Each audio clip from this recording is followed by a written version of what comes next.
Yo, what's going on, everybody? It's your boy Kryptonian saying here, bringing you guys a review for One Piece chapter 977. And I gotta say, man, hands down right here, when you get to that moment where they say, yeah, oh, that's the gate right there. There are cannons. Okay, whatever. Zoro says there's booze over there. Let's go kick everybody's ass. And you see Zoro, he's got this goofy looking grin on his face. This man has the beer. He's like, I told you there was alcohol over there.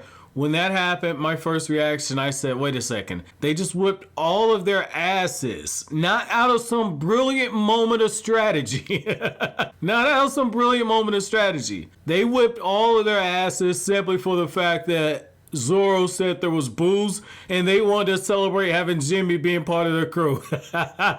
Yo, it's the moments like this to where I just go, holy shit, man. Go along for the ride. Like, that's one of the beautiful things about this cast of characters that you have. Like, after 977 chapters, obviously you would hope this is the case, but after 977 chapters, you have this moment to where each of the Straw Hats personalities, they blend in so well together and they play off of each other so well that it's almost like one of those things to where when you get to these scenes, you just find yourself smiling even before you realize that you're smiling. Like when I saw Nami and Chopper and Usopp and they're hiding, watching all the destruction that's unfolding, I just felt laughing. Cause it's like, wait a second, that's the cowardly trio right there. But when push comes to shove, they'll get down and dirty and fight if they need to. But you see the heavy hitters out there. You see Zoro just slashing away. You see Sanji just kicking folks left and right. Luffy's giving left and right hooks. Like, it's so hilarious to see how all that kind of played out. Like,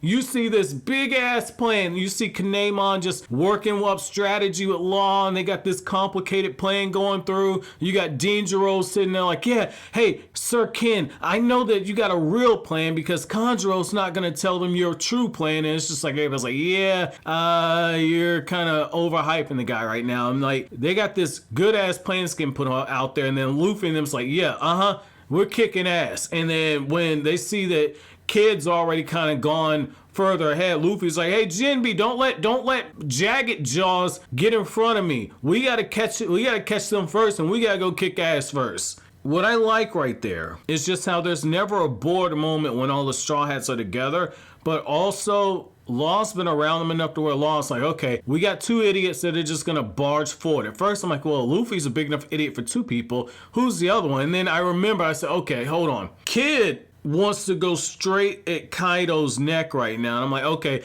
so Law's basically saying like, hey, let those two just kind of barge forward, go straight through the front gates, let them make as much fuss as they need to. We'll go ahead and take advantage of that. And then that's when it hit me. I said, Law is so cold and calculated that he's actually brilliant. Like, he's come up with some good ass strategies before, and it's one of those things to where it doesn't matter what kind of strategy you come up with, and to Law's credit, he's figured this out. It doesn't matter how good of a strategy you come up with, Luffy's gonna find a way to fuck it up, but in the same breath, Luffy's gonna find a way to actually cover up the weaknesses of your strategy. And when you're going up against Kaido and Big Mom, you gotta be 100% on point. This ain't a fight that you can just walk up to the front door and you drag your dick across one of their faces and then you drag your sweaty socks across the face of the other one.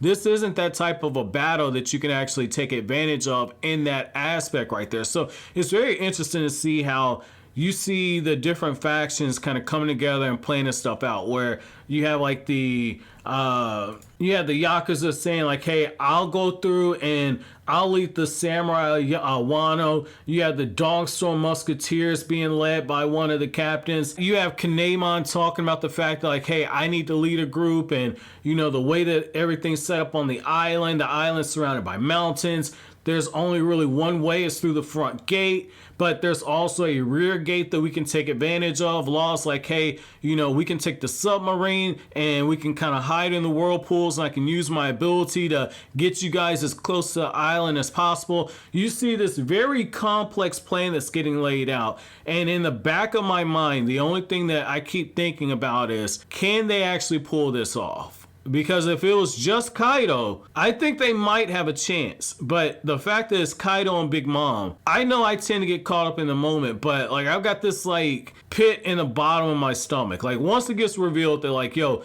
Roger and Garp had to kind of team up, and when they teamed up, they went against the Rocks Pirates. Like, that's just in the back of my mind. I'm like, wait a second, like, Big Mom and Kaido have teamed up. And we saw how big of a monster the Big Mom was when she was in hunger pains. And we saw what Kaido did to Luffy when Kaido was drunk. Yeah, Luffy knocked the sober into him, but Kaido wasn't really trying. It's like you got two forces of nature joining forces, and you're going to try and sneak attack on them, which is going to actually piss them off. Odin, as big of a beast as Odin was, Odin ultimately ended up falling in battle. And that's the thing that worries me right there. Like, Luffy's a different breed, but the similarities between Luffy and Odin is one of those things where it's like, I can't help feeling that one of the Straw Hats isn't going to die here. Like, that's in my gut. And I know Oda typically does not kill people, but I just got this feeling one of the Straw Hats is going to bite the bullet here.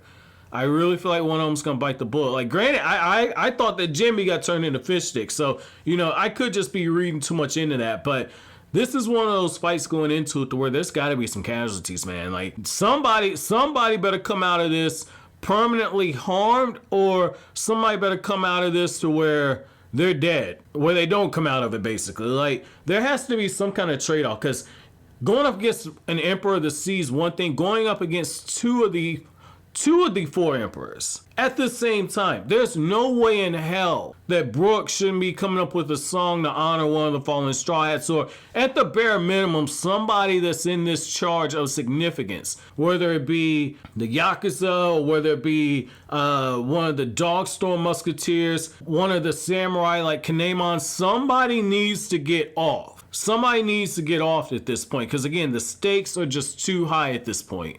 The stakes are way too high for this. And, you know, at the end of the chapter, when you got this moment to where Kaido's like, yo, get that alcohol. Let me show you how you really drink down a barrel. And Big Mom's changing into kimono. And I'm like, well, that's going to take her a minute, because Big Mom is a really big bitch. So it's going to take her a minute. She got to put on a whole island's worth of clothes with her big ass. So that's so fucked up. But yeah, like, this is the thing, right? Like, you got these people, the Toby Roppo, who show up, and I don't know if that's a Vizism, but the Toby Roppo shows up, and it's one of those things to where Oda is just hyping up yet another plot twist at this point. So it's one of those things where, again, somebody needs to suffer some real casualties. So my question to you guys is, when you got to this part in the story,